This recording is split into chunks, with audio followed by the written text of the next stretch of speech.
पहले परियों की नगरी में लाल परी रहती थी। कुछ दिनों बाद महल में एक जश्न मनाने के लिए सब तैयार हो गई थी। इसी बात पर रानी परी ने लाल परी को महल से बाहर निकल जाने का आदेश दे दिया।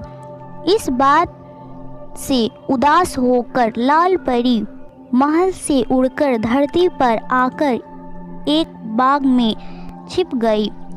उस बाग में बहुत सारे बच्चे खेल खेल रहे थे।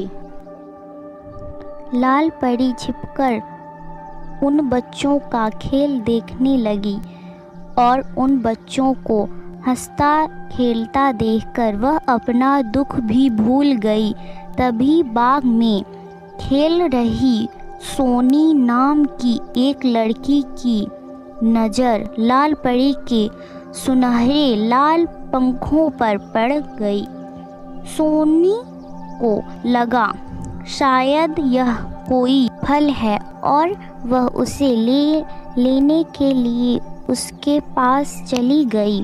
सोनी ने वहाँ पर जब लाल परी को देखा तो वह चौंक गई और खुशी के मारे चिल्लाने लगी।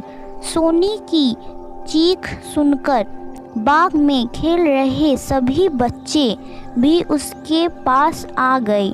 सुंदर लाल परी ने लाल रंग के कपड़े पहने हुए थे, उसके पंख भी लाल थे और उसने चमकता हुआ लाल रंग का सिर पर ताज भी पहना हुआ था। जब बच्चों को देखकर लाल परी ने सबको अपना परिचय दिया। यह सुनते ही सारे बच्चे खुश हो गए और उछल कूद करने लगे। बच्चों ने दादी से कहानी में सुना था कि लाल परी सारी मनोकामनाएं पूरी करती है। इसी वजह से सारे बच्चे लाल परी को देखकर और खुश हो गए और अपनी इच्छाएं बताने लगे। तभी चिंटू की इच्छा सुनने के बाद लाल परी ने अपनी छड़ी घुमाई और चिंटू हवा की सैर करके वापस जमीन पर आ गया। फिर लाल परी ने अपनी छड़ी घुमाई और एक रसीला ताज़ा आम सोनी की हाथों में आ गया। लाल परी ने फिर से अपनी छड़ी घुमाई और बाग के सभी फूल रोशनी से जगमगाने लगे। लाल परी के जादू देखकर सभी बच्चे बहुत खुश थे और लाल परी भी महल में चल रहे उत्सव और महल में ना रहने का अपना दुख भूल गई थी। इसके बाद जैसे ही फूलों का चमकना कम हुआ, आसमान के सारे तारे चमकने लगे। फिर बच्चों ने लाल परी से विदा लिया और अपने अपने घर जाने को तैयार हो गए। बच्चों के जाने के बाद लाल परी का मन भी फिर से उदास हो गया। लाल परी को उदास देखकर सोनी से रहा ना गया तो उसने उससे उसकी उदासी का कारण पूछ लिया। लाल परी ने सोनी को रानी परी की सारी बात बता दी।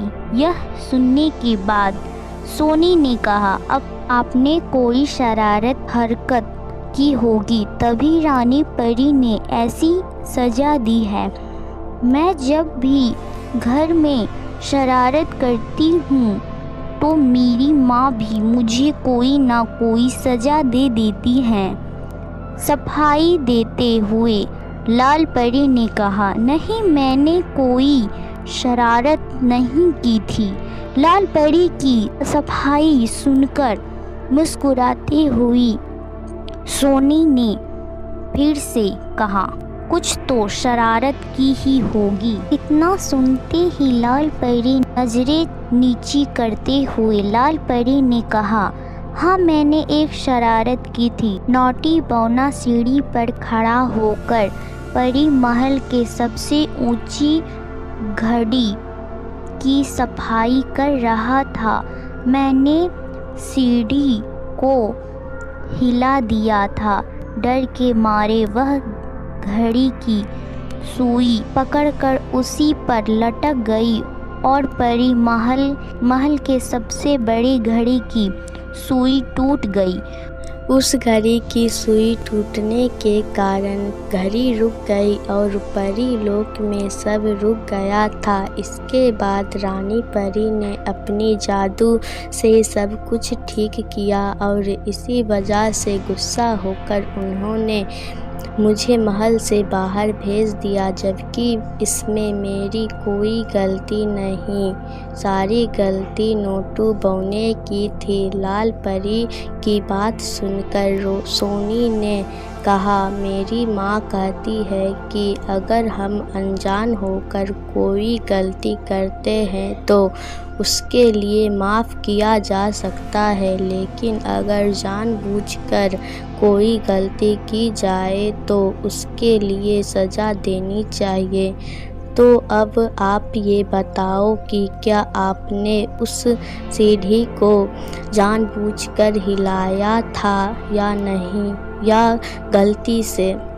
लाल परी ने बहुत ही धीमी आवाज़ में कहा, जानबूझकर। क्या अगर मैं अब रानी परी से अपनी इस गलती के लिए माफ़ी मांगूं तो क्या वो मुझे माफ़ करेगी? सोनी ने कहा, हाँ बिल्कुल। मेरी माँ ने यह भी बताया है कि अगर कोई कार्य सच्चे मन से किया जाए तो वह ज़रूर सफल होता है। इसके बाद लाल परी ने सोनी से कहा कि वह उसकी तरफ से उसकी माँ को धन्यवाद दे और अपनी जादुई छड़ी घुमाकर अगले ही पल में सोनी को उसके घर पहुँचा दिया। सोनी की माँ के घर चारों को सुनने के बाद लाल परी ने अपने में ठान लिया कि अब वह परी लोक की सबसे अच्छी परी बनेगी। इसके बाद उसने अपने दोनों पंख फैलाकर और आसमान की तरफ उड़ चली। रानी परी से अपनी गलती के लिए माफ़ी मांगने के लिए फिर परीलोक पहुंचकर उसने सच्चे मन से अपनी गलती मानकर रानी परी से माफ़ी मांगी और उन्होंने भी इसे माफ़ कर दिया। यह कहानी से सीख मिलती है कि बेवजह किसी को परेशान नहीं करना चाहिए और अगर अपनी किसी गलती के लिए माफ़ी मांगना चाहते हैं तो उसके लिए सच्चे मन से माफ़ी मांग लेनी चाहिए। सच्चे मन से किया गया काम हमेशा अच्छा होता है। नाम की एक सुंदर और प्यारी लड़की रहती थी। वह दिखने में बहुत ही खूबसूरत थी। उसकी नीली नीली आंखें, लंबे बाल उसकी खूबसूरती में चार चांद लगाते थे। लेकिन अचानक से उसकी माँ का देहांत हो जाता है। माँ के गुजर जाने के बाद नायरा के पिता ने बबीता नाम की दूसरी औरत से शादी कर ली। बबीता के पहले से एक बेटी थी। नायरा का पिता जीवित थे तब तक तो सब कुछ ठीक ठाक चल रहा था, लेकिन नायरा के ऊपर दुखों का पहाड़ तब टूट पड़ा जब उसके पिता भी इस दुनिया को छोड़कर हमेशा के लिए चले गए। पिताजी के गुजर जाने के बाद बबीता और टीना नायरा पर बहुत ही ज़्यादा अत्याचार करने लगी। ऐ लड़की, अब से तू इस घर में नहीं रहोगी। अब से तू घर के बाहर गाय के तबेले में रहोगी, समझी? माँ, इसके कपड़े और नेकलेस कितने अच्छे हैं। माँ, मुझे इसके सारे कपड़े और नेकलेस चाहिए। बेटी, अब से इस मनहूस का सब कुछ तुम्हारा ही तो है। अब इस घर की इकलौती बेटी है या सिर्फ इस घर की नौकरानी है। और सुन नौकरानी, अब से तुझे हम माँ बेटियों का सारा कहना मानना होगा और घर के सारे काम करने हैं, समझी? ठीक है माँ। इतना बोलकर नायरा फटे पुराने कपड़े पहनकर गायों के तबेले में रहने चली जाती है। नायरा की सौतेली माँ और बहन टीना दिन प्रतिदिन उस पर बहुत अत्याचार करते हैं, उसके घर का सारा काम करवाते हैं और उसे पेट भर खाना भी नहीं देते हैं। नायरा बहुत ही ज़्यादा दुखी रहने लग गई। ऐसे ही दिन बीत रहे थे। एक दिन की बात है, पूरे राज्य में राजकुमार के द्वारा एक घोषणा करवाई गई। सुनो सुनो सुनो, गांव की सभी लड़कियां ध्यान से सुनो। अगले महीने महल में सभा का आयोजन किया गया है। विवाह योग्य जितनी भी लड़कियां हैं सभी को महल में आमंत्रित किया गया है। सभी लड़कियों को महल में आना अनिवार्य है।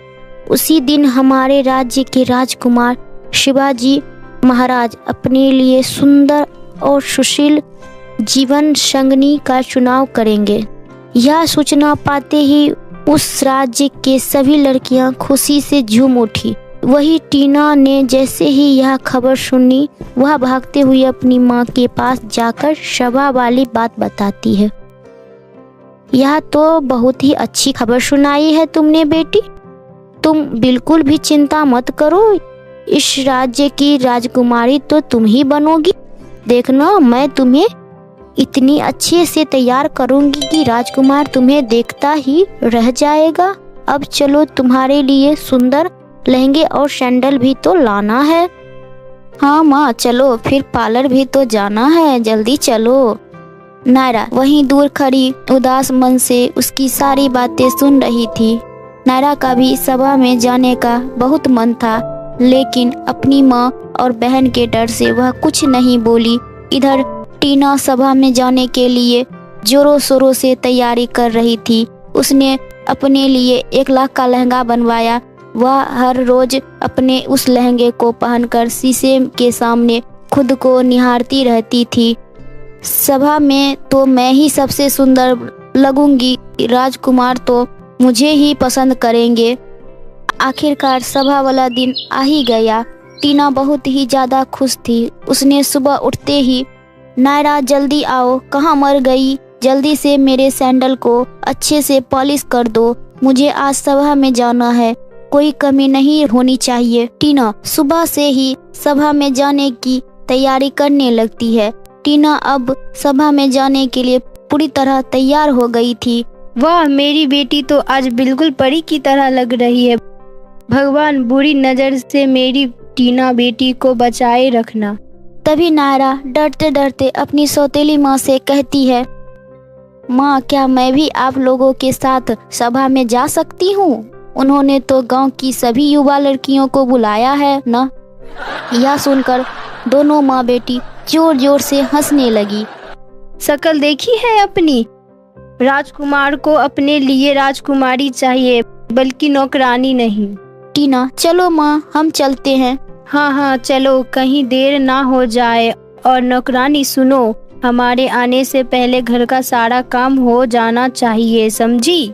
उस दुष्ट माँ और बेटी को सभा में चले जाने के बाद नायरा घर में अकेले बैठकर खूब रोती है। आखिरकार मैं सभा में क्यों नहीं जा सकती? क्या मैं इंसान नहीं हूँ? आज गांव की सभी लड़कियाँ कितनी खुशी खुशी सभा में गई है और एक मैं हूँ कि यहाँ घर में अकेले बैठी हूँ। आज मेरे माँ बाबा जिंदा होते तो आज मेरे साथ यह सब नहीं हो रहा होता।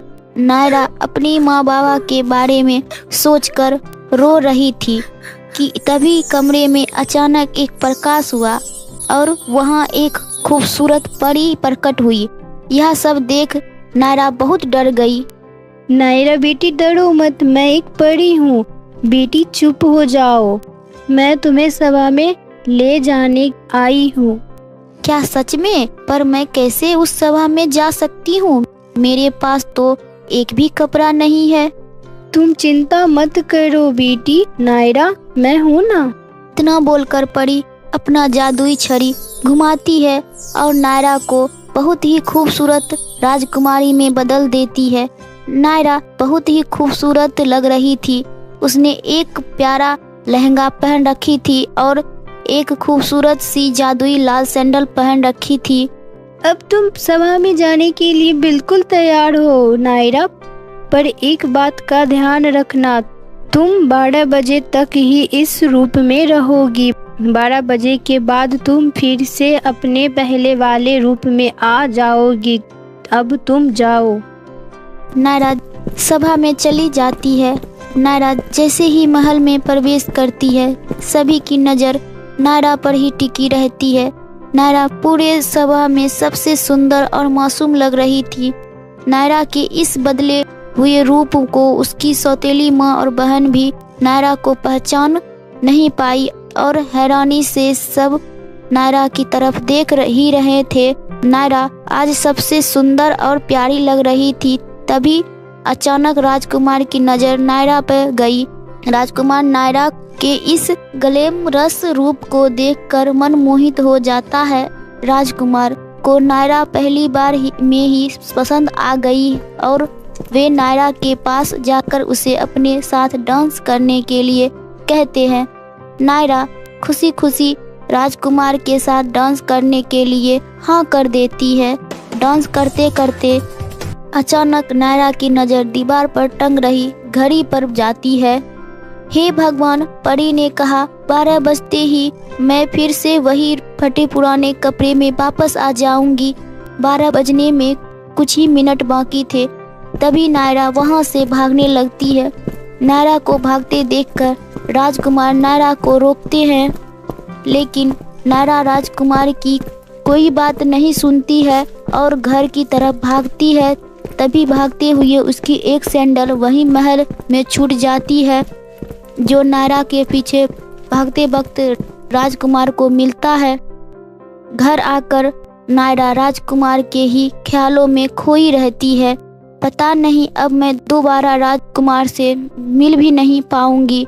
वह मुझे कितनी रोकने की कोशिश कर रहे थे, लेकिन मैं क्या करती। उन्होंने अगर मुझे इस हालत में देख लिया होता तो मुझे कभी नहीं अपनाते। मुझे ज़्यादा नहीं सोचना चाहिए। कहाँ वह राजकुमार और कहाँ मैं एक मामूली सी नौकरानी। हमारा कोई मेल नहीं है। नायरा रात की सारी बातें को भूलकर अपने कामों में लग जाती है। इधर राजकुमार अपने पूरे सैनिकों को उस लाल सैंडल वाली लड़की को ढूंढने में लगा देता है कि आखिरकार पता करो कि यह लाल सैंडल किस लड़की का है। पता करते करते सैनिक सैंडल लेकर नायरा के घर पर भी आते हैं। आइए आइए, ये सैंडल तो मेरी बेटी टीना का ही है। मैंने ही उसे यह सैंडल दिलवाया था। लेकिन जब सैनिक ने उस सैंडल को टीना को पहनाने को दिया, उसके पैर में बिल्कुल नहीं आता है।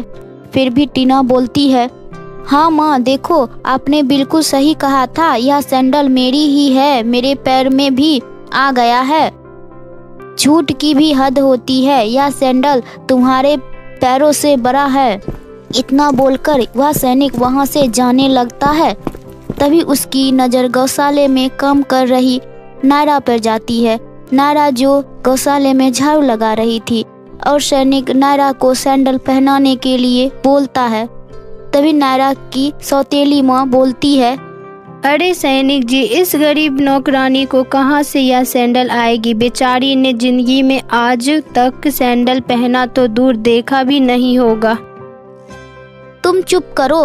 राजकुमार का आदेश है कि सभी लड़कियां को सैंडल पहनाकर चेक किया जाए। नायरा जैसे ही उस लाल सैंडल को पहनती है, वह सैंडल उसके पैरों में बराबर आ जाता है। क्या यह लाल सैंडल आपका है? जी, यह मेरा ही सैंडल है। फिर नायरा को सैनिक राजकुमार के पास लेकर जाता है। नायरा को देखकर राजकुमार कहते हैं, वह रात वाली प्यारी लड़की तुम ही हो? तुम सभा से चली क्यों गई थी? तुम्हें मैंने कहाँ कहाँ नहीं ढूंढा। खैर, अब मिली हो तो मैं तुमसे यह कहना चाहता हूँ कि क्या तुम मुझसे शादी करोगी? नायरा शर्माते हुए हाँ कर देती है और फिर खुशी खुशी दोनों शादी करके रहने लगते हैं।